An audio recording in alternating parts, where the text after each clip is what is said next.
Giant rancher noticed his black women cook.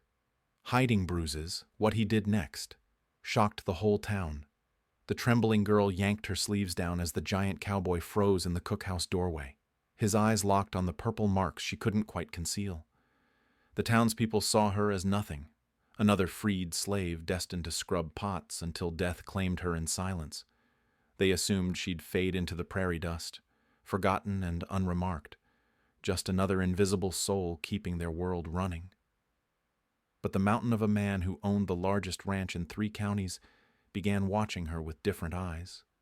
What he discovered about her hidden intelligence would either save them both from the corruption bleeding his ranch dry, or destroy everything they'd fought to build when the truth surfaced. Would her secret education and his moral courage be enough to survive what came next? Before we continue, comment where you are tuning in from.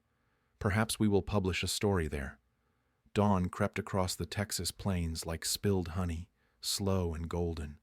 The year was 1887, and Whispering Gulch stirred to life under a sky that stretched forever. In the cramped cookhouse of the Bridger Ranch, Clara Bell moved through her morning routine with practiced silence. Her dark hands worked quickly, kneading dough for the day's bread. Every motion was calculated to avoid noise. The floorboards knew which ones creaked. The iron pots knew how to sit without clanging. Clara knew how to exist without being noticed. She pulled her sleeves down over her wrists. The bruises there had faded from purple to yellow, but they still ached when she lifted the heavy cast-iron skillets. 3 days had passed since Silas Crenshaw had grabbed her arms, his fingers digging deep enough to leave his mark. The ranch hands would arrive soon for breakfast. 20 hungry men who looked through her like she was made of air. Clara preferred it that way. Invisible meant safe.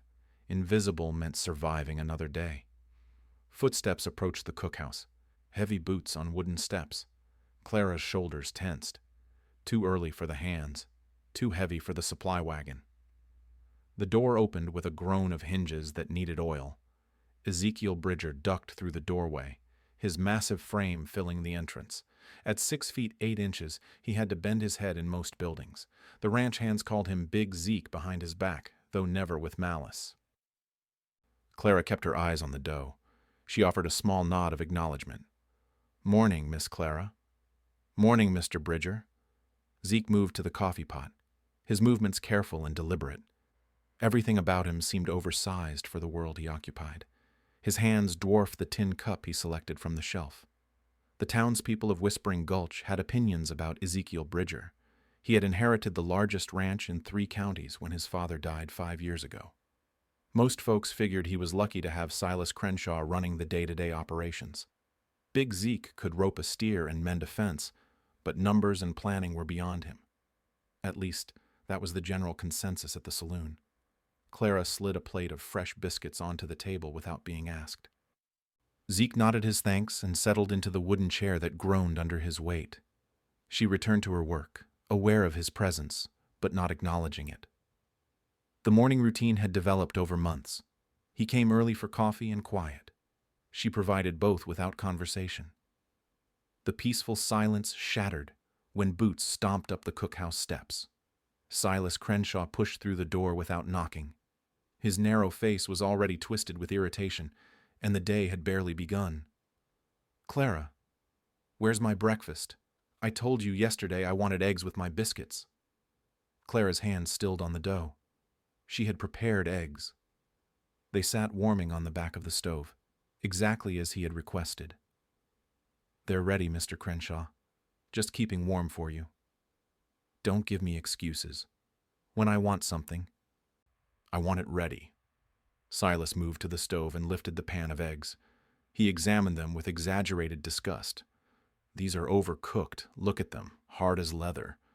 The eggs were perfectly prepared, the yolk still soft, the whites set but tender. Clara knew, because she had checked them twice. "I can make fresh ones, Mr. Crenshaw. You'll make them right the first time, or you won't make them at all." Silas set the pan down harder than necessary. The sound rang through the cookhouse like a bell. Zeke looked up from his coffee, his pale eyes moving between Silas and Clara. Clara reached for the pan, her sleeve riding up as she stretched. The yellowed bruises on her wrist caught the morning light streaming through the window. She saw Zeke's gaze settle on the marks and quickly pulled her sleeve down. "I'll have new eggs ready in just a few minutes, Mr. Crenshaw." Silas was already walking toward the door. He paused at the threshold and turned back to Clara. "Next time, think before you cook. It's not complicated." The door slammed behind him. The sound echoed in the small space, followed by the heavy silence that always came after Silas left a room. Clara cracked fresh eggs into the hot skillet. Her movements were mechanical, efficient. She had learned long ago that dwelling on humiliation only made it cut deeper. Zeke remained at the table, his coffee growing cold in his hands. His eyes stayed on Clara as she worked, noting things he had missed before. The way she moved carefully, as if every gesture might bring consequences. The way she kept her sleeves pulled down despite the heat from the stove. The way she made herself smaller whenever Silas entered a room. "Miss Clara." She looked up from the eggs, her expression guarded. "Those bruises on your arm, how'd you come by them?" Clara's hand instinctively moved to her wrist. "Just clumsy, Mr. Bridger. Bumped into the doorframe a few days back." The lie sat between them like a stone dropped in still water. Zeke knew what doorframes looked like when they left marks. He also knew what finger-shaped bruises looked like on a person's skin. Doorframes can be dangerous things. "Yes, sir, they can be." Clara plated the fresh eggs and set them aside for when Silas returned. Her movements had the practiced efficiency of someone who had spent years anticipating other people's needs and anger. Zeke finished his coffee and stood, his chair scraping against the wooden floor. He moved toward the door but stopped before reaching it. "Miss Clara, if that door frame gives you any more trouble, you let me know." Their eyes met for just a moment. Understanding passed between them, unspoken but clear. "Yes, sir, Mr. Bridger. I'll keep that in mind." After he left, Clara stood alone in the cookhouse, surrounded by the smells of breakfast and the weight of secrets that grew heavier each day. The next morning brought unseasonable heat that made the cookhouse feel like the inside of an oven. Clara worked through her tasks with mechanical precision, but Zeke noticed changes in her routine. Small things that most people would miss. Her handwriting on the supply lists was too perfect. The letters formed with the careful precision of someone who had spent years practicing penmanship. Most folks in Whispering Gulch could barely scratch their names in the dirt, yet Clara wrote shopping lists that looked like they belonged in a schoolmarm's classroom. Zeke watched her calculate quantities needed for the week's meals. She did the math in her head faster than he could follow, then double-checked her work on paper. The numbers lined up in neat columns, each figure perfectly formed. When Silas burst through the door that afternoon, his face was red with frustration. "The books don't balance again. Every month it's the same problem. We're spending more than we're taking in, but I can't figure where the money's going." He slammed a leather ledger onto the kitchen table. Pages of his cramped handwriting spilled open, showing columns of numbers that seemed to dance around without purpose. Clara glanced at the open book from her position at the stove.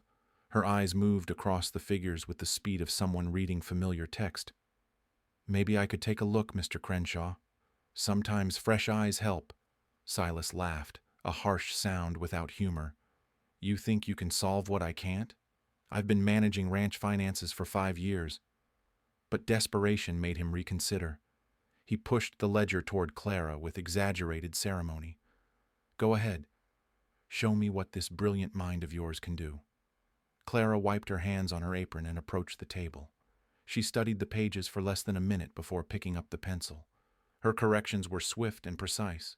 She circled errors in addition, drew lines connecting misplaced entries, and rewrote entire sections in her careful script. Within 10 minutes, she had transformed chaos into order. "You were carrying the wrong numbers forward from March, and these feed costs were entered twice in April. The ranch isn't losing money. It's actually profitable." Silas stared at the corrected figures.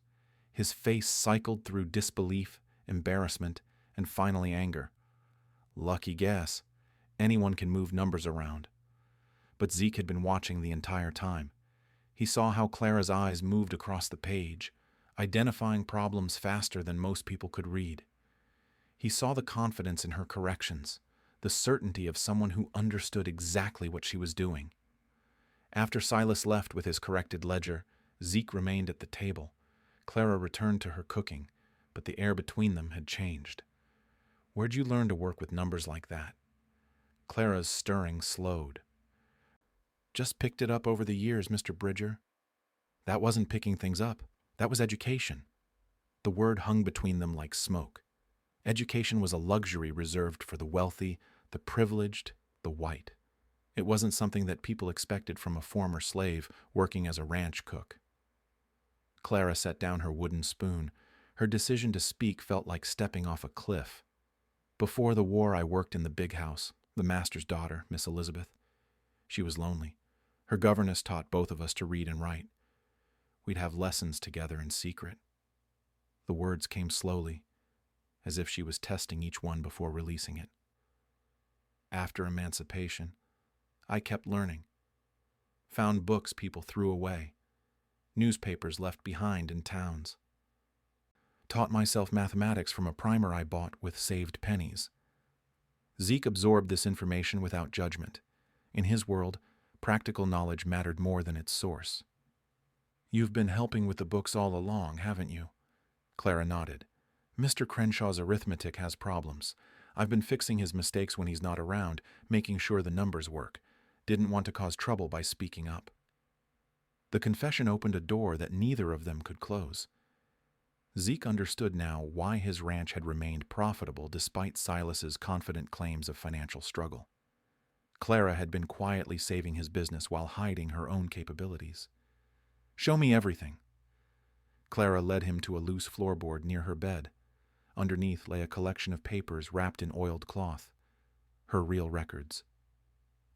Meticulous notes documenting every transaction, every error, every discrepancy in the ranch's finances. The pages revealed a pattern that made Zeke's jaw tighten. Money disappearing from accounts. Inflated prices for supplies that were never delivered. Phantom expenses that existed only on paper. "Silas has been stealing from you, Mr. Bridger. Not much at a time, but steady. Over the past 2 years, he's taken nearly $3,000. The amount hit Zeke like a physical blow. $3,000 represented more than most men earned in a lifetime. "You have proof of all this?" Clara spread the papers across her small table. Each theft was documented with dates, amounts, and explanations written in her careful script. She had built a case that would hold up in any court, assuming anyone would listen to testimony from a black woman against a respected white foreman. "Why didn't you tell me sooner? Who would believe me? And even if they did, what happens to someone like me who accuses someone like him?" The question carried the weight of hard experience. Clara had survived by understanding the rules of her world, even when those rules were unjust. Zeke studied the evidence spread before him. Each page represented hours of careful observation and documentation. Clara hadn't just been protecting his ranch from theft. She had been preparing for this moment when the truth would finally surface. "What do you think I should do?" "That's not for me to say, Mr. Bridger." But her eyes held hope for the first time since he had known her. Hope that maybe, just maybe, the truth would matter more than the color of her skin, or the assumptions people made about her station in life. The confrontation came at dawn 3 days later. Zeke waited in the main barn as the ranch hands gathered for their morning assignments. Silas strode in with his usual air of authority, leather ledger tucked under his arm like a badge of office. "Morning, boys. We've got fence repairs on the south pasture, and those cattle need moving to higher ground before the rains come." "Actually, Silas, we need to talk first." The ranch hands sensed tension in Zeke's voice. They shifted uncomfortably, unsure whether to stay or leave. "What's on your mind, boss?" Zeke spread Clara's documentation across a hay bale. The papers caught the morning light streaming through the barn doors. Numbers and dates formed neat columns across each page. "These are the real books for this ranch. Every transaction, every expense, every dollar that's come and gone for the past 2 years." Silas glanced at the papers with practiced indifference. I don't know what you're looking at, but those aren't my records. No, they're not. These are accurate. The accusation hung in the dusty air. Several ranch hands moved closer to see what had captured their boss's attention. They recognized Clara's precise handwriting from supply lists and meal schedules. You're telling me you trust the cooks scribbling over my professional bookkeeping? I'm telling you that $3,000 has disappeared from ranch accounts. Clara documented every theft. Silas's composure cracked for just a moment. His eyes darted to the papers, calculating which transactions might be recorded there. That woman has been filling your head with lies. She's trying to cause trouble between us. The numbers don't lie, Silas. Phantom feed purchases, inflated supply costs, expenses for equipment we never received. It's all here in black and white. The ranch hands exchanged glances. They had wondered how the ranch stayed profitable when other operations struggled. Some had noticed discrepancies between what Silas ordered and what actually arrived. Even if there are mistakes in the books, that doesn't mean I stole anything. Bookkeeping is complicated work. Errors happen. Errors that always benefit you personally? Silas straightened, his voice taking on the tone he used when asserting authority over the hands. I've been running this ranch since your father died. Without my management, you'd have lost everything by now, and you want to throw that away because some cook told you fairy tales? The fairy tales have supporting documentation, bank records, receipts, testimony from suppliers in town. The evidence was overwhelming, but Silas had spent years building his reputation as the competent manager keeping the simple-minded owner afloat. He played that card now. Zeke, think about what you're saying. People in town know I handle the complicated business while you focus on the ranch work. Who's going to believe you figured this out on your own? It was a calculated insult designed to make Zeke doubt himself. For years, people had treated him as mentally slow because he struggled with reading and complex arithmetic. Silas had encouraged that perception because it made his theft easier. You're right about one thing. I didn't figure this out on my own.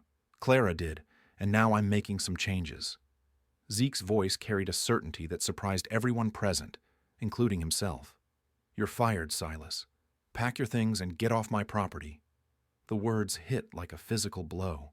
Silas staggered backward, his face cycling through shock, rage, and desperation. You can't fire me. This ranch needs me. You need me. What I need is honest management. What I need is someone who won't steal from me while pretending to be my friend. Silas appealed to the ranch hands, looking for support from men who had worked under him for years. Boys, you know how things work around here. You know who really runs this operation. But the hands had seen the evidence. They remembered suspicious deliveries, questionable expenses, and Silas's defensive reactions when questioned about ranch finances. As of right now, Clara Bell is managing the business side of this ranch. The announcement hit like thunder on a clear day. Every person in that barn understood the implications immediately. A black woman in a position of authority was unthinkable in their world. Have you lost your mind? You can't put a former slave in charge of ranch management. I can put whoever I trust in charge of my own property. Silas played his final card, the one he was certain would bring Zeke to his senses. The town will never accept this. The bank, the suppliers, the other ranchers. They'll destroy you for this decision. Then that's a risk I'll have to take. Within an hour, news of Zeke's decision had spread through Whispering Gulch like wildfire. The saloon buzzed with outraged conversation. The general store fell silent when customers discussed the scandal. The church ladies gathered for emergency prayer meetings. Mayor Hutchins arrived at the ranch before noon, his face red with exertion and indignation. Banker Wesley Groves rode alongside him, both men looking like they were attending a funeral. Zeke, we need to talk sense into you before this goes too far. They found him in the cookhouse with Clara, reviewing supply contracts and delivery schedules. The sight of them working together as equals confirmed their worst fears. This is madness, son. You can't run a ranch with a woman managing the books, especially not that woman. Clara continued her work, but Zeke could see the tension in her shoulders. She had known this moment would come. Clara knows more about ranch finances than anyone in this county. She's been keeping this place profitable for 2 years. That's not the point, and you know it. There are rules about how things work. Proper order that keeps everyone safe and prosperous. Banker Groves produced a thick folder from his saddlebag. Your outstanding loans total nearly $8,000, Zeke. The bank expects those payments to come from a properly managed operation. This arrangement puts our investment at risk. The threat was clear. Support Clara as manager and face financial ruin. Clara looked up from her ledgers for the first time since the men had arrived. Mr. Bridger, maybe we should reconsider this decision. I don't want to cause problems for you. But Zeke had spent his entire life being underestimated because he was different from other men. He recognized the same treatment being applied to Clara, and something deep inside him rebelled against the injustice. The decision stands. Clara Bell is my ranch manager, and anyone who wants to do business with this ranch will treat her with the respect that position deserves. The war against the Bridger Ranch began immediately. By evening, 3 suppliers had canceled their contracts. The feed store refused to deliver grain. The blacksmith claimed his schedule was too full to shoe their horses. Clara worked through the night, writing letters to suppliers in neighboring towns. Her careful penmanship filled page after page as she sought new sources for everything the ranch needed to operate. Each rejection that arrived by telegram felt like another door slamming shut. Zeke found her at the kitchen table before dawn, surrounded by correspondence and calculations. Dark circles shadowed her eyes, but her writing remained precise. Any luck with the suppliers in Cedar Ridge? They've heard the stories. Most won't even respond to my letters. The isolation was methodical and thorough. Word had spread beyond Whispering Gulch that the Bridger Ranch was under new management, the kind of management that decent people didn't support. That morning brought fresh sabotage. Someone had cut the fence lines on the north pasture during the night. 40 head of cattle wandered loose across the prairie, scattered and confused. It took 6 hours to round them up, and 2 calves were never found. The remaining ranch hands worked in uncomfortable silence. Half had quit after Clara's appointment was announced. Those who stayed did so out of loyalty to Zeke or simple need for employment. The tension was thick enough to cut.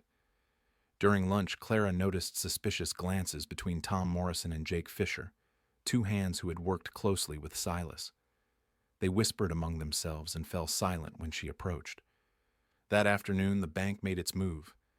Wesley Groves arrived with an official notice demanding immediate payment of $1,500 on outstanding loans. The payment wasn't due for 3 months, but a clause allowed acceleration if the ranch's management was deemed unstable. Clara reviewed the loan documents while Groves waited impatiently in the parlor. The legal language was dense, but she understood enough to know they were trapped. We can make the payment, but it'll drain our operating capital for the next 2 months. That's the point. They want us to fail. Zeke signed the check with hands that shook slightly. $1,500 represented the buffer that kept them safe from unexpected expenses or lost income. Now they were operating without a net. The social isolation proved as devastating as the economic warfare. Zeke was asked to leave the church service after taking communion. The barber claimed his chair was broken when Zeke came for his monthly trim. Even children threw stones when Clara walked to the general store. But not everyone in Whispering Gulch supported the campaign against them. Martha Stevens, the preacher's wife, made a point of greeting Clara warmly when their paths crossed. Young widow Sarah Mitchell defended Clara's intelligence to anyone who would listen. A few of the newer residents questioned why competence should matter less than convention. The real test came on a scorching Thursday afternoon when smoke appeared on the horizon. The main barn was burning, flames reaching toward the cloudless sky like desperate fingers. Every available person fought the fire with bucket brigades and wet blankets. The heat was intense enough to blister exposed skin. Smoke choked their lungs and stung their eyes until tears streamed down soot-covered faces. Clara organized the water lines with military precision. She stationed people at optimal positions, rotated crews to prevent exhaustion, and coordinated the effort to save nearby structures. Her commands were clear and decisive. Move those hay bales away from the flames. Get water on the roof of the equipment shed. Tom, take 3 men and start a fire break on the east side. Men who had questioned her authority found themselves following her orders without hesitation. In the crisis, competence mattered more than prejudice. They saved the equipment shed and the smaller outbuildings, but the main barn was a total loss. When the flames finally died, nothing remained but charred timbers and twisted metal. While others cleaned soot from their faces, Clara walked the perimeter of the destroyed building. She studied the burn patterns, the way the fire had spread, the places where it had started. Near the back corner, she found evidence that made her blood run cold. Boot prints in the soft earth, recent enough to be clear. A discarded match that hadn't been consumed by the flames. The fire had been set deliberately. Clara gathered the evidence carefully, wrapping the match in her handkerchief and making detailed notes about the boot prints. Someone had tried to destroy them, and she intended to prove it. That evening, as neighbors offered half-hearted condolences, Clara addressed the crowd that had gathered to view the damage. She stood on the porch steps, her dress still smudged with soot, her voice carrying clearly in the still air. This fire was set deliberately. I have evidence of arson, and I intend to pursue justice through proper legal channels. The crowd stirred uneasily. Accusations of arson were serious business, especially coming from someone in Clara's position. Furthermore, I've documented every act of sabotage, every canceled contract, every attempt to drive this ranch out of business. The pattern is clear, and the evidence is substantial. She produced a leather portfolio thick with documentation. Letters, telegrams, photographs of cut fences and damaged equipment. Months of methodical record-keeping had created an undeniable case. Some of you have tried to destroy us because you can't accept change. But change is coming whether you like it or not. The question is whether you'll be part of the solution or part of the problem. Martha Stevens stepped forward from the crowd, her chin raised defiantly. I've watched Clara manage this ranch for weeks now. She's more competent than most men in this town, and certainly more honest than some I could name.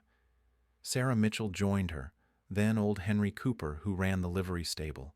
One by one, a small group of supporters made themselves known. It wasn't a majority, but it was a beginning. The solid wall of opposition was starting to develop cracks. That night, Clara sat at her kitchen table making plans. The fire had destroyed their main storage facility and cost them thousands of dollars in equipment, but it had also revealed who their true enemies were and who might be willing to stand with them. The war was far from over, but for the first time since this began, Clara allowed herself to believe they might actually win. 2 weeks after the barn fire, Silas returned to Whispering Gulch with 3 hard-faced men and a leather satchel full of official-looking documents. He set up temporary headquarters in the saloon, buying drinks for anyone willing to listen to his story. The tale he told painted Clara as a manipulative thief who had seduced the simple-minded ranch owner into believing lies about his honest foreman.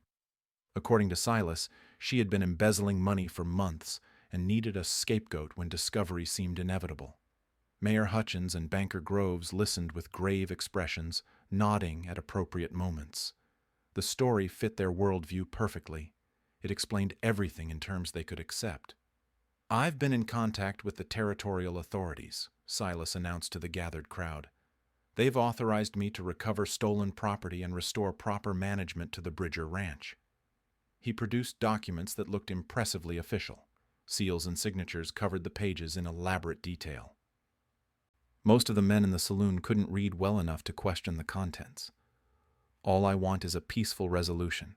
I'm prepared to offer generous terms if Zeke comes to his senses and that woman confesses to her crimes.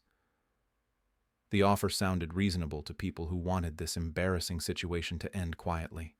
Some had begun to feel uncomfortable about the sustained campaign against the ranch. A confession would solve everyone's problems. Word of Silas's return reached Clara before noon. She was in the rebuilt supply shed, taking inventory of salvaged equipment, when Martha Stevens arrived with the news.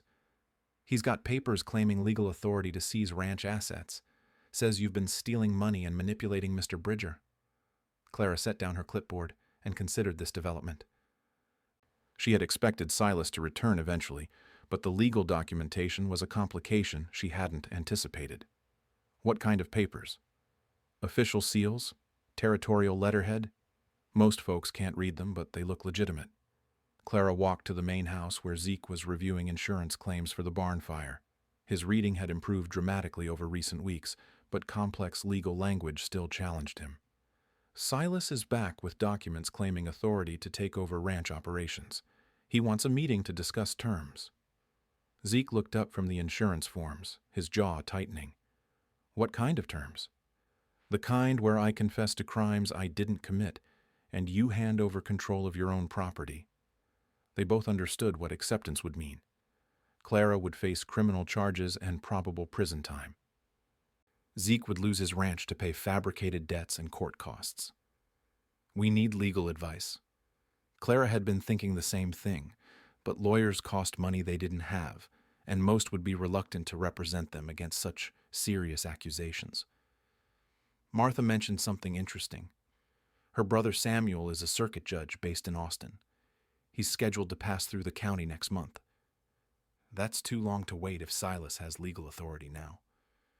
Maybe he doesn't have as much authority as he claims. Clara had been corresponding with various territorial offices for weeks, documenting the harassment campaign and building a case for federal intervention. Those letters had been carefully crafted to establish a paper trail. She retrieved her correspondence files and spread them across the kitchen table. Letters to the territorial governor, the federal marshal, and the regional land office. Each one detailed specific incidents of sabotage and economic warfare. I've been building our own case while they've been building theirs. The question is, whose documentation will hold up under scrutiny? That afternoon, Silas sent word requesting a meeting in the town square the following day. The public venue was clearly intended to pressure them into accepting his terms with the entire community watching.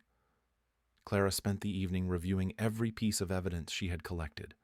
Bank records, supplier correspondence, documented instances of sabotage, and witness statements from the few supporters they had gained. But she also did something else. She wrote a detailed letter to Judge Samuel Stevens, Martha's brother, explaining the situation and requesting urgent intervention.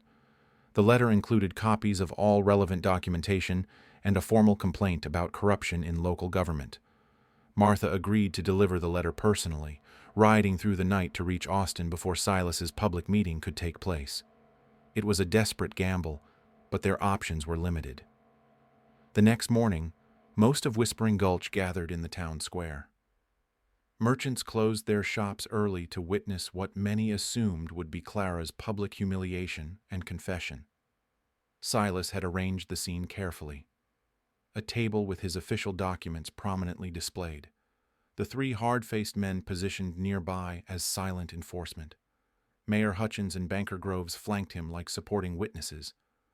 Clara and Zeke arrived precisely on time. She carried her own leather portfolio, though it looked modest compared to Silas's elaborate display. Folks, we're here to resolve this unfortunate situation that's been disrupting our community for too long.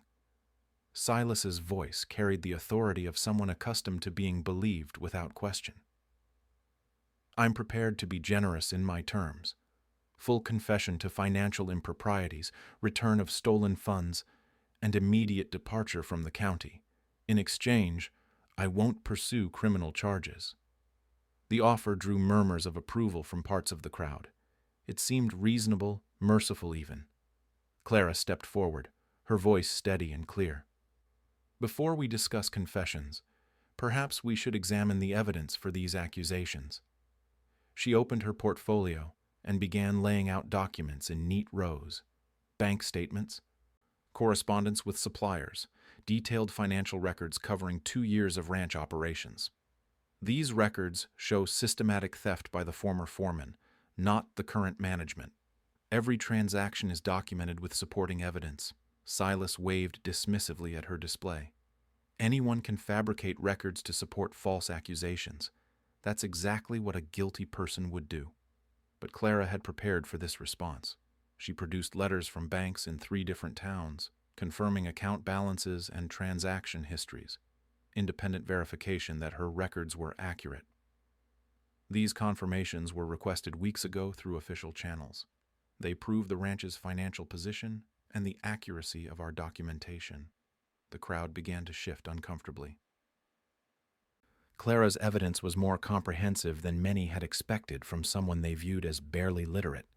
Furthermore, I've documented every act of sabotage, every canceled contract, and every attempt at economic warfare against this ranch. The pattern shows organized conspiracy to force us out of business. She had photographs of cut fences, witness statements about the barn fire, and correspondence proving the coordinated nature of the harassment campaign. Silas's confidence wavered slightly, but he rallied with his strongest argument. Even if there are questions about the financial records, that doesn't change the fundamental problem here. This community has standards and expectations about proper order. Some things are more important than money. The appeal to traditional values resonated with much of the crowd. This wasn't really about theft or corruption. It was about maintaining social boundaries that defined their world. But as Silas spoke, dust clouds appeared on the eastern road, riders approaching at considerable speed, their urgency visible even at a distance. Clara allowed herself a small smile. Judge Samuel Stevens was arriving exactly on schedule. Judge Samuel Stevens rode into Whispering Gulch flanked by 2 territorial marshals, their badges glinting in the afternoon sun. The crowd in the town square parted as the federal officials dismounted and surveyed the scene with professional assessment. Martha Stevens stepped forward to greet her brother, relief evident on her weathered face. The judge was a compact man in his 50s with steel-gray hair and eyes that missed nothing. Samuel, thank you for coming so quickly. Your letter made serious allegations about corruption and conspiracy. These matters require immediate attention. Judge Stevens approached the table where Silas had arranged his impressive display of documents. He examined the papers with the practiced eye of someone who had seen every form of legal fraud attempted in the territories. These territorial authorizations are forgeries. The seals are wrong. The signatures don't match our records, and the paper stock isn't what we use for official documents. The announcement hit Silas like a physical blow. His carefully constructed authority crumbled in front of the entire town. There must be some mistake. These documents came through proper channels. The only mistake was assuming you could fool federal officials with amateur counterfeiting. Marshal Davis stepped forward and placed restraints on Silas's wrists, while Marshal Rodriguez did the same to the 3 men who had accompanied him. Silas Crenshaw, you're under arrest for embezzlement, fraud, conspiracy, and impersonating territorial officials. The crowd watched in stunned silence as their former authority figures were reduced to common criminals. Everything they had believed about the situation was proving false. Judge Stevens turned his attention to the evidence Clara had presented. He reviewed her financial documentation with meticulous care, asking pointed questions about sources and verification methods. These records are remarkably thorough. Every transaction is properly documented with independent confirmation. Clara had prepared for this moment for months. Her evidence was organized, comprehensive, and unassailable. I've also documented the systematic harassment campaign designed to force us out of business. Arson, sabotage, economic warfare, and conspiracy involving local government officials. Mayor Hutchins and Banker Groves tried to fade into the crowd, but Judge Stevens noticed their attempt to escape. Mayor Hutchins, Mr. Groves, please remain available. Your names appear frequently in these conspiracy allegations. The 2 men froze like rabbits caught in an open field. Their involvement in the persecution campaign was about to face federal scrutiny. Judge Stevens spent the next hour reviewing evidence while the crowd waited in uncomfortable silence. The festival atmosphere that had surrounded Silas's return was replaced by growing dread as the scope of the conspiracy became clear. Based on this evidence, I'm issuing warrants for the arrest of Mayor Hutchins and Banker Wesley Groves on charges of conspiracy, abuse of office, and economic terrorism. The marshals moved swiftly to execute the warrants. Within minutes, the 3 men who had led the campaign against Clara and Zeke were in custody. Furthermore, I'm ordering a complete audit of all financial dealings between these individuals and local businesses, Any person or organization that participated in this conspiracy will face federal charges. The threat sent a chill through the crowd. Many had supported the harassment campaign, assuming they were defending community standards. Now they faced potential criminal liability. Judge Stevens addressed the assembly with the authority of federal law behind his words. This court recognizes Clara Bell as the legitimate business manager of the Bridger Ranch. Any interference with her duties will be treated as contempt of federal court. The legal protection was comprehensive and unambiguous. Clara now had federal backing for her position and activities. Additionally, this court is ordering restitution for all damages caused by the conspiracy. Property destruction, lost income, and legal expenses will be paid by the convicted parties. The financial penalty would bankrupt the conspirators, but it would also restore the ranch to full operational capacity. As the marshals prepared to transport their prisoners to Austin for trial, the crowd began to disperse. People who had cheered Silas's return now avoided eye contact with Clara and Zeke, but not everyone retreated in shame. Martha Stevens approached Clara with genuine warmth and respect. "You handled yourself with remarkable dignity through all of this. The community owes you an apology." Sarah Mitchell joined them, followed by Henry Cooper and several other residents who had quietly supported them during the worst of the persecution. "We'd like to help rebuild what was destroyed. It's the least we can do." The offer of assistance represented a fundamental shift in community attitudes. Not universal acceptance, but enough support to create a foundation for the future. 6 months later, the Bridger Ranch had become the most prosperous operation in 3 counties. Clara's management had increased efficiency and profitability beyond anything achieved under previous leadership. The new barn was larger than the original, built with contributions from neighbors who had recognized the injustice of the conspiracy. Modern equipment replaced what had been destroyed, purchased with restitution funds from the convicted criminals. Clara's office in the main house displayed her business credentials prominently. A territorial license to operate as a financial manager, earned through examination and formal recognition.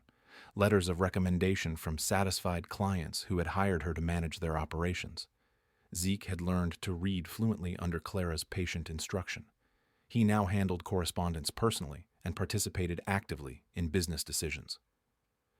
The partnership had evolved into true collaboration between equals. The morning routine that had begun their relationship continued unchanged. Clara still prepared coffee before dawn, but now Zeke joined her at the kitchen table to discuss the day's priorities as partners rather than employer and employee. Outside, the Texas prairie stretched endlessly under a sky that promised another day of possibilities. Workers of different backgrounds labored together in the fields, their cooperation a testament to what could be achieved when competence mattered more than prejudice. The sign at the ranch entrance read, "Bridger Ranch, E. Bridger, owner, C. Bell, manager," in letters large enough to be seen from the main road, a public declaration that merit had triumphed over convention. In Whispering Gulch, change had come not through violence or revolution, but through the quiet courage of 2 people who refused to accept limitations others had placed on them.